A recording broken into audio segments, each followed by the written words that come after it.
Just when I thought I could ease off EA and enjoy peace on earth and goodwill towards greedy gaming companies, they post something stupid. I do apologize to anyone who got whiplash from my recent content. It was just yesterday that we were laughing at Sims 4 memes and now we're back to serious time. I had hoped to do more lighthearted content around Christmas, but I guess not. EA is the gift that just keeps on giving. If you spent any amount of time in this community since maybe June, you know that The Sims 4 is not doing particularly well. Each pack that has come out has added more bugs, more glitches, more crashes, more simulation lag, and the Sims teams seem either unable or unwilling to fix the problems. As you can probably guess, most of the community is not exactly pleased with the Sims team right now, and they decide to rub salt in the wound of a lot of players. So let's back up a little bit. I was perusing Twitter and came across a rather interesting poll, asking if it was acceptable for a game to take 12 minutes to load. We did have a conversation similar to this in my video entitled Sims 4 Fans and Their Really Weird Opinions,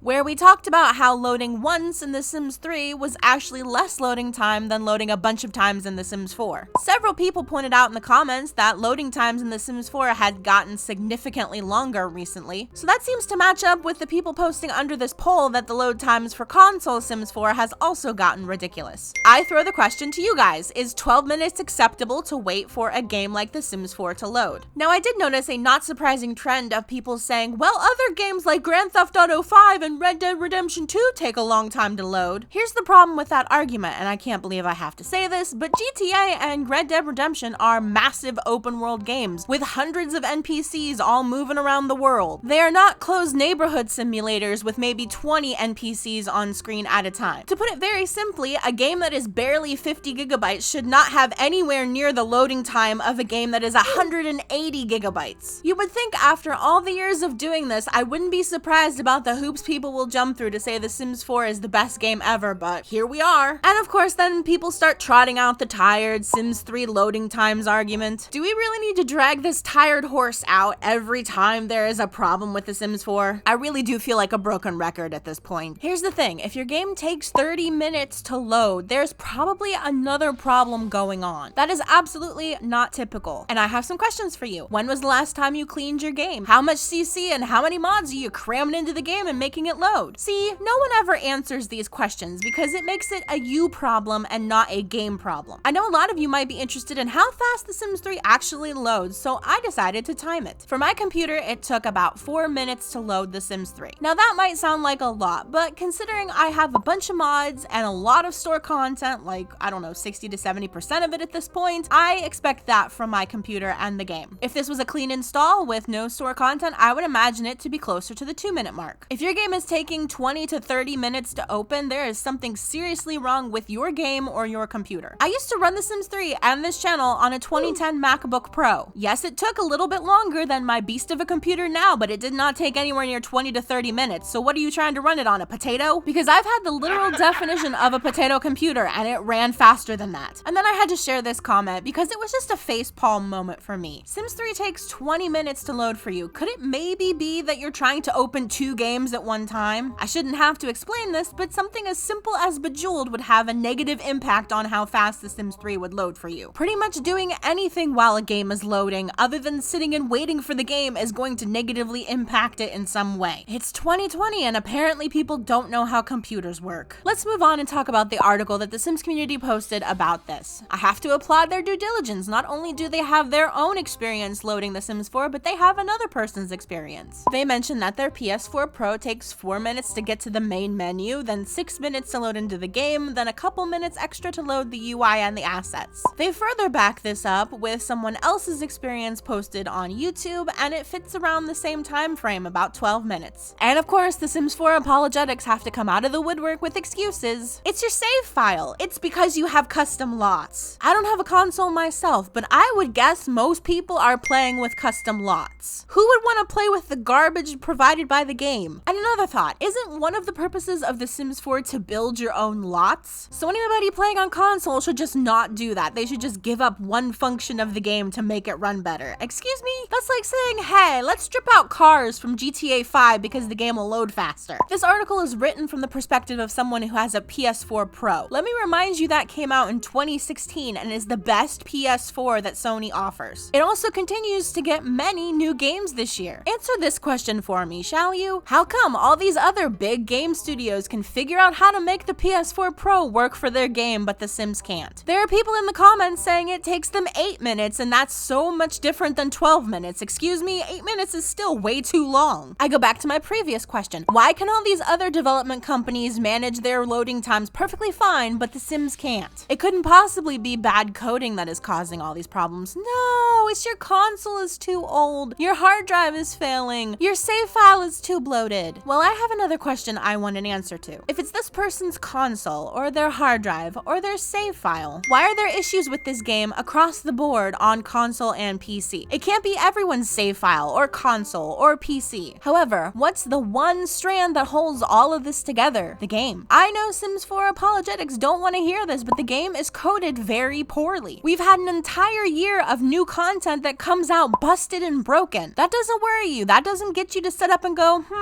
maybe something's wrong here. And before someone brings it up, I am sure there are people out there who have bad computers or bad consoles that contribute to some of their problems. However, when there are hundreds of people all having the same problems, those kind of arguments really don't have a leg to stand on. Let me give you a very recent example of a huge glitch that would be causing a lot of these lag and loading problems. I don't know how many of you would have seen this because you actually need mods to see the problem and fix it. There was a huge recent problem with Father Winters being duplicated over and over and over. Having thousands of invisible Father Winters would have a huge negative impact on your game, causing it to hang when it's loading, not to load at all, to crash. And even though this has supposedly been fixed, they can't remove the Father Winters from your game. They're just there until the game sorts it out for you, unless you can add mods to your game and remove them. So console players are basically out of luck. Doesn't this seem like a more plausible reason why people are having long load times and crashes than it's just your hardware, buy a new one? I've had people tell me every time I talk about some kind of problem with the game, well, just buy a new computer. My computer is only a few years old. It cost me $2,300 and has 2 graphics cards in it. What exactly am I supposed to buy so I have a better experience? Am I supposed to go to NASA and use their supercomputers to play The Sims 4? I know a lot of Sims 4 fans don't want to acknowledge this, but there are serious issues with the coding of the game, just like there were serious issues with the coding of The Sims 3. We've seen multiple times this year that the Sims team doesn't care about pushing out things that actually work. EA's motto is, and has always been, push it out, fix it later. And we are beginning to see the game performance suffer because of this. If you think The Sims 4 could never become another Sims 3, you might have a rude awakening coming to you soon. The signs are all there. Whether you choose to acknowledge them or not is up to you. So let's talk about EA's solution to all of this, because yes, they do have one, and they have posted about it in a blog. Their big solution to smoother frame rates and faster load times? Just buy a PS5. Now, I don't have to tell you that that's a laughable solution, right? I hadn't really heard anybody talking about how bad the load times were until recently. You know what everybody was talking about? Bugs, glitches, problems with the game. Yeah, sure, buying a PS5 is gonna solve all your problems. The article does reference that they were getting really low frame rates, about 20 frames per second on a PS4 Pro. Do I have to tell you for the year 2020 that's kind of unacceptable for any game, any AAA game on a console? It's been quite a while since I've played The Sims 4 on my PC, but I can tell you it was never a smooth 60 frames per second. And if your game doesn't run at 60 frames per second with an SSD and 2 graphics cards, that means it's probably not going to no matter what you throw at it, even a PS5. To close out this video, I want to share a little pet theory of mine. Something that makes all the problems, all the glitches, all the lag, all the crashing make sense. It's lovingly called spaghetti code. Spaghetti code is caused by factors like unclear project scope of work, lack of experience in planning, an inability to conform a project to programming style rules, and a number of other seemingly small areas that build up and cause your code to be less streamlined over time. You're probably wondering, what does this mean? Well, it means that as you code and keep putting code on top of code, things become very convoluted and messy. Simple code to tell your sim what to do now takes way longer to get where it is going, causing simulation lag. When they add new stuff to the game, it breaks something else, so now they have to dig through all the spaghetti code to find out what they broke. And sometimes things are just unfixable because they can't figure out what broke and how to fix it. Does this sound familiar to you? It should sound familiar to you if you've played The Sims 3. I would 100% say that that game is spaghetti code because there are so many things that got broken by seemingly innocuous things. One thing that comes to mind is the opportunities, and somehow towards the end of the game, those got broken. We can see this with The Sims 4 as well. So many systems rely on other systems in the game. To go back to the infinitely spawning Father Winter, I do believe Lifestyles and Sentiments had some sort of conflict with Father Winter, and it caused a huge problem. This is the problem with relying on old programs within the code to make things work. Yes, it may cut down on development time, but if one thing breaks, the whole house of cards comes falling down. And this is only going to get worse with time. The more things you pile on a broken foundation, the worse you make it. I think we've already reached the point where most of the problems with The Sims 4 cannot be fixed because the developers just cannot figure out how to fix it. So let me know what you guys think down in the comments, and thank you for watching, and I will see you guys in the next video.